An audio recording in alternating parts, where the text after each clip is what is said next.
The desert was quiet in the moments before dawn, that deep, expectant stillness when even the wind seems to hold its breath. Stars still hung like frozen embers above the Nile Valley, their light dimming as the horizon bled into pale gold.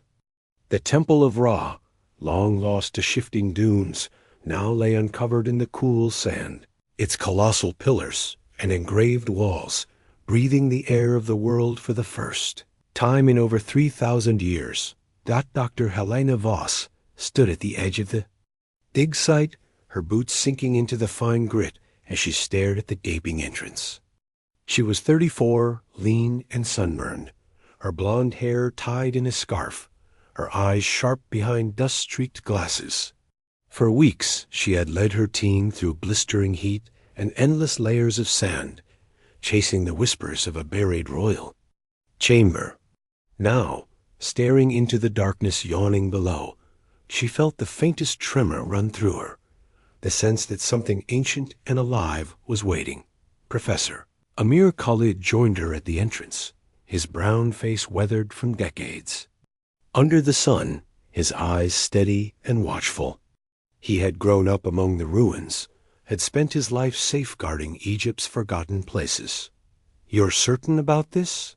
he asked in Arabic, his voice low. "If you're asking whether I'm ready," Helena replied, "I've been ready for 10 years. And if I'm asking whether this is wise?" She glanced at him, catching the shadow of unease in his gaze. "I think you already know my answer." The air in the passage was cool, almost damp, as they descended the carved steps. The light from their headlamps skated across walls lined with vibrant hieroglyphs, the colors impossibly preserved.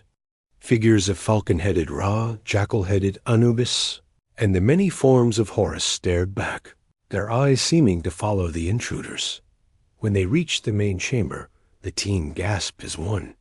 The room was vast, the ceiling lost in shadow, with colossal columns stretching upward like the trunks of some petrified forest.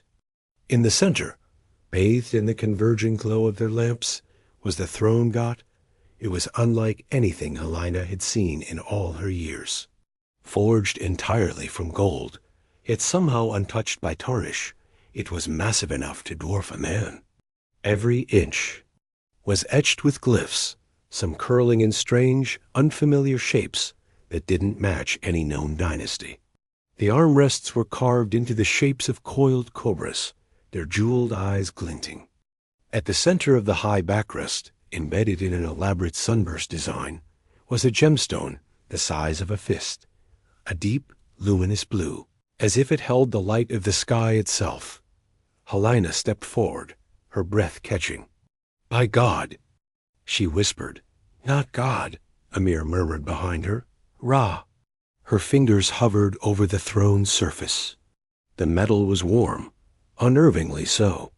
She traced a line of hieroglyphs, feeling the shallow grooves under her skin.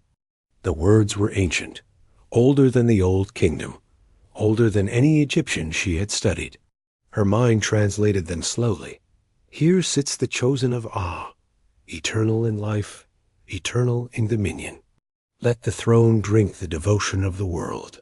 Something in the phrasing made the hair on her neck rise. "Drink? Devotion?" she said aloud. Amir's face had gone pale. "Helena, don't touch the—" But it was too late. Her palm brushed the blue gem dot. It was like touching the heartbeat of the earth. A sudden pulse of heat surged through her arm, up her spine, blooming behind her eyes. The gem flared with light, bathing the chamber in azure fire. The columns seemed to shimmer, the hieroglyphs along the walls shifting as though alive. She stumbled back, gasping. The torches the workers had set in the chamber, torches that had been still moments before, flared to life, their flames tall and wild, though no wind stirred them. Somewhere deep in the temple, a sound like a slow drumbeat echoed once, then again. "Everyone out," Amir barked. His voice cracked with something more than fear, but Helena couldn't move. The light from the gem dimmed, settling into a steady glow. She felt dizzy, her mind filled with images. A massive city of gold under the blazing sun, armies in shimmering bronze, banners snapping in the desert wind. At the center of it all was a man on this throne, tall, broad-shouldered, crowned. With the uraeus serpent, his skin bronzed, his eyes like molten gold. Thousands knelt before him. The vision dissolved as abruptly as it had come, leaving her trembling. Amir grabbed her arm and hauled her toward the steps. "You've woken something," he hissed. That night, Helena lay in her tent, unable to sleep. The desert was silent, but for the occasional gust of wind against the canvas. She couldn't shake the visions from her mind. The man on the throne hadn't been just a king. There had been something divine in the way he sat, in the way the world bent toward him. Near midnight, she heard footsteps. Thinking it was one of the workers, she slipped out of her tent. The sound led her back to the temple entrance, its black mouth yawning in the moonlight. She hesitated, but the pull was irresistible. Inside, the chamber was aglow with a faint blue light from the gem. Her heart pounded as she approached the throne. The air was warm again, and the strange drumbeat she had heard earlier thudded faintly in her ears. She froze. Someone was sitting on the throne. He was exactly as she had seen in her vision, towering, muscled, clad in gold and white linen, his chest bare save for a wide jeweled collar. The crown of the sun god rested on his brow, and in one hand he held a golden staff topped with a blazing orb. His eyes, molten and terrible, locked onto hers. "Who summons Akim-Ra from the sleep of eternity?" he asked. His voice rolled through the chamber like thunder. Helena's mouth went dry. She didn't answer. He leaned forward slightly, his gaze narrowing. "You touched the heart of the sun. You are not of my time. Yet you stand unburned." The staff's orb flared, casting long shadows across the walls. Figures began to move in those shadows. Tall men in golden armor, faces hidden behind. Masks shaped like falcons and jackals. They stepped into the light, forming a semicircle around the throne. Helena took a step back, her breath quickening. "You," Akim-Ra said, the hint of a smile curling his lips, "will be the first to kneel." The guards advanced. And as the blue gem pulsed in time with her racing heart, Helena knew the past had not only returned, it intended to stay. The moment Akim-Ra's name left his lips, the chamber seemed to tighten, as if the air itself bowed in deference. Helena's heartbeat thundered in her ears. The circle of armored guards closed in, their spears gleaming in the flickering blue light. She took a slow step backward, trying to keep her breathing steady. "I didn't summon you," she said finally, her voice trembling. "I'm an archaeologist. I was excavating this temple. I didn't know you touched the heart of the sun," Akim-Ra interrupted, his voice smooth and resonant. "Only the chosen may survive its fire. All others are ash in the wind." One of the guards pressed the tip of his spear against her chest, just enough to make her flinch. Akim-Ra raised his hand slightly, and the man withdrew instantly, returning to his place beside the throne. "You will not be harmed," Akim-Ra said. Yet Helena's eyes darted to the doorway. "You will stay," he commanded, and there was no defying the weight in his tone. "You will witness the dawn of my reign." The Pharaoh's army, the next morning, the dig site, was unrecognizable. Where Helena had expected the usual bustle of her team, there were now hundreds of people, not all of them flesh and blood. Some were the workers from the camp, kneeling in perfect silence, their eyes glazed.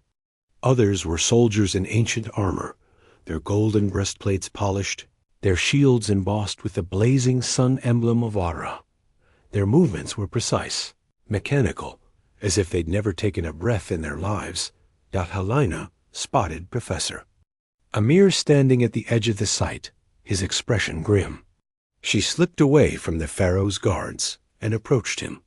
"Amir, what is happening?" She whispered. "He is rebuilding his army," Amir said. "Those are not men, not anymore. They are the dead, bound to his will." "That's impossible." "Impossible is what we tell ourselves before we see the truth." Before Helena could respond, a voice thundered across the camp. "Bring her to me." Achim-Ra stood at the temple entrance, flanked by two colossal statues of jackal-headed warriors that hadn't been there yesterday. The gold of his armor caught, the sunlight in blinding flashes. When Helena reached him, he placed a hand on her shoulder. "You will help me reclaim what was stolen from me." She hesitated. "And if I refuse?" His smile was all teeth. "Then you will watch as the world kneels without you." The first quest Helena's assignment was simple, at least on the surface. The pharaoh sought the Staff of Eternal Flame, an artifact stolen from his tomb before he was entombed. According to him, it was hidden far to the south, buried beneath the ruins of an ancient temple in Luxor. Travel was strange. Achim-Ra did not march armies across the sand. He called upon something far older. At his command, golden chariots of light emerged from the desert floor, pulled by spectral horses made of flame. Helena rode beside him, the heat from the horses warming her skin despite the wind. As they traveled, she stole glances at him. He sat perfectly upright, eyes fixed ahead, his presence as overwhelming as the desert sun. "What will you do with the staff?" she asked after a while. "It will light the pyres of my enemies and the beacons of my cities," he said. "With it, I will burn away the weakness that has crept into this world." "You mean destroy it?" "I mean purify it." Luxor's Shadow Luxor was eerily still when they arrived. The streets were deserted, though Helena could feel eyes on them from behind shuttered windows. The temple ruins loomed ahead, their columns cracked, hieroglyphs eroded by time. Inside, the air was heavy and cool. The only sound was the soft scrape of their sandals on stone. Achim-Ra led the way, his torch casting long, jagged shadows along the walls. They descended into the lower chambers, where the walls grew damp and the air colder. At the end of a long hallway, they found it, the Staff of Eternal Flame, standing upright in a block of black stone. It was made of gold, inlaid with crimson jewels, the head crowned with a sun-shaped ornament that glowed faintly. Helena reached for it, but Achim-Ra stopped her. "Only I may claim it," he said. He placed his hand on the shaft, and the stone holding it cracked open like a shell. The staff flared to life, a ribbon of golden fire curling upward from its tip. The temperature in the room spiked instantly. "This world will burn clean," Achim-Ra said, his voice almost reverent. But before they could leave, a voice echoed from the shadows. "Not while I still draw breath." Amir stepped forward, holding a pistol. His hands were steady, his eyes unwavering. "Helena, step away from him." Achim-Ra didn't even look at him. A single flick of the staff sent a wave of heat across the chamber, and the pistol in Amir's hand melted, dripping molten metal onto the floor. "Mortals," Achim-Ra said with disdain, "always thinking fire obeys them."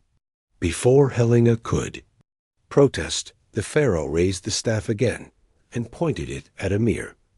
A jet of golden flame erupted, engulfing him. She screamed, but when the fire cleared, Amir was gone. Only blackened stone remained where he had stood. Helena's stomach churned. "You didn't have to kill him. He defied the sun god," Achim-Ra said simply.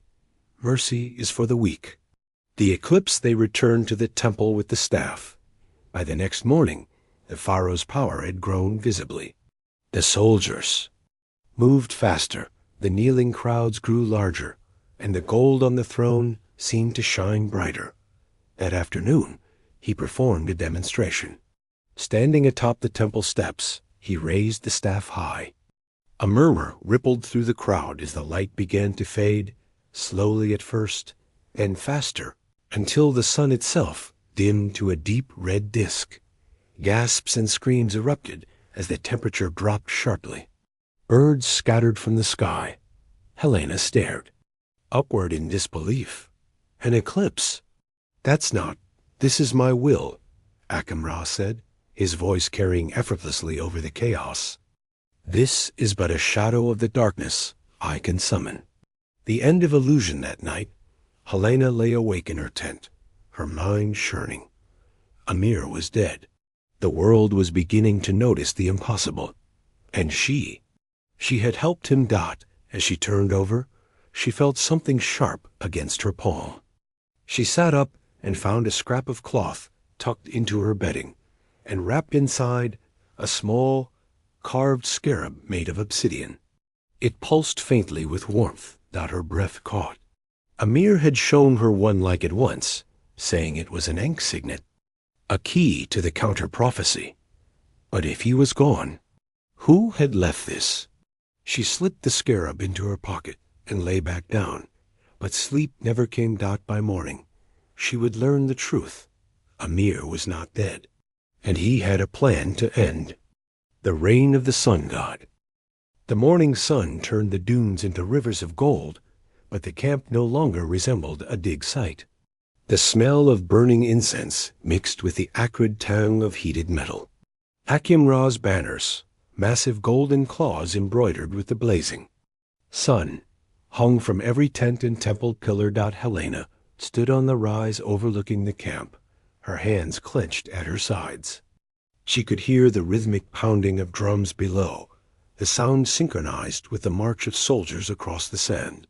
The ranks seemed endless, warriors in gold and obsidian armor, shields flashing, eyes blank and unblinking. The living knelt. In the sand, hundreds of them, their skin pale, lips cracked. They didn't move unless commanded. Helena felt a knot tighten in her stomach. She had seen some of these people before, locals from nearby villages, even members of her own team. They weren't dead, but they were far from alive. Akim-Ra emerged from the temple, the staff of eternal flame in one hand, his golden crown gleaming. The crowd prostrated themselves instantly. He didn't speak, he didn't need to. The air shimmered around him, as if the heat bent reality itself. Helena turned away, her throat tight. That was when a voice whispered from the shadows behind her. "Don't move." She froze. "Turn slowly." She obeyed. From behind a column, Professor Amir stepped into view. His clothes were singed, but he was alive. He held a cloth-wrapped bundle under his arm. "You," she began. "No time," Amir cut in. "He thinks I'm dead. That's the only reason we can speak." Helena's eyes dropped to the bundle. "What is that?" "The countermeasure," Amir said. "And the prophecy he doesn't want you to know." The counter-prophecy slipped into the shadowed side chamber of the temple, where the air was cooler. Amir unwrapped the bundle, revealing a black iron dagger inlaid with the same blue stone as the gem in the throne. "This is the blade of the Sky Tear," he said, "forged from the same crystal that anchors the heart of the sun. It can destroy the link between Akim-Ra and his throne." Helena frowned. "How?" "The prophecy says, only the bearer of the staff, who sits upon the throne under the blood moon, can unseat the sun god." Amir's eyes fixed on hers. "You are the only one he allows near the throne, and the blood moon rises in 3 days." Helena's pulse quickened. "Why me?" "Because you survived touching the heart. You are compatible with its magic. That's why he hasn't killed you." She thought of the vision she'd had when she first touched the gem, of armies kneeling, of his eyes locking with hers across centuries. The pull had been as real as the fear she felt now. The pharaoh's reach over the next 2 days. Akim-Ra's power spread beyond the camp. Word came of cities along the Nile falling silent, their people disappearing. Military convoys sent to investigate returned in ruins, melted steel, charred sand. Helena witnessed one such demonstration firsthand. From the temple steps, Ikshin-Ra raised the staff and drew a circle in the air. The sun above blazed hotter, the sky turning white. A beam of concentrated light struck a distant ridge where armored vehicles had been approaching. In seconds, they were nothing but molten slag dripping into the sand. The soldiers cheered. The kneeling mortals did not. That night, Helena dreamed of the throne again. This time, she was sitting in it, the blue gem pulsing beneath her hands. Akim-Ra knelt before her, but his smile was not one of defeat. It was as if he had wanted this all along.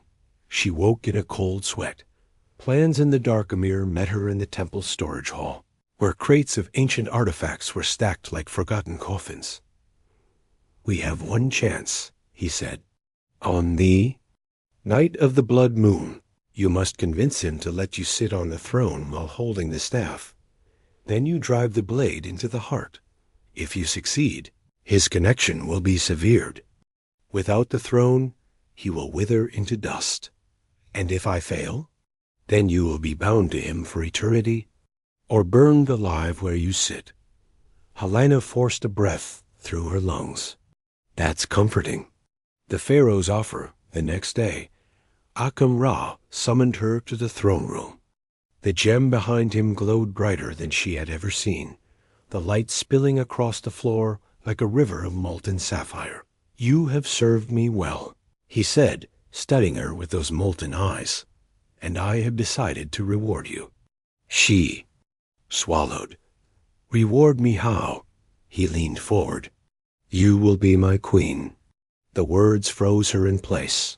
"Together," he continued, "we will rule this world as it was meant to be ruled, with fire and light. You will sit at my side for 1,000 years. No illness, no death, only dominion." Helena forced herself to meet his gaze. "And what happens to everyone else?